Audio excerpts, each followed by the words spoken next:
В начале октября в городской крымско-татарской библиотеке открылась выставка мастеров живописи творческого объединения «Чатыр-Дах». Эти все работы созданы по материалам Мамут-Оджа и по их поездкам по пленэрам.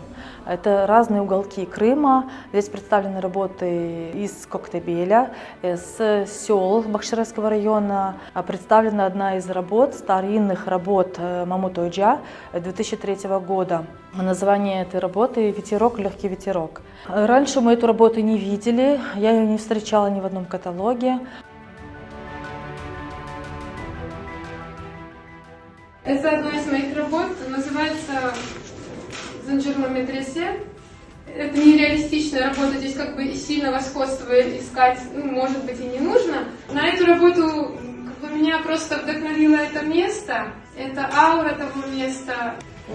Гаспринский, Соколов, Тафталджами, и более гордым. В этом поселке выросла семья Мамут-Ага. Он рассказывал о своей семье, о своем отце, у которого было 4 брата, и у которых были грушевые сады. Вот эти 4 груши в этой общей чаше, они и символизируют его семью.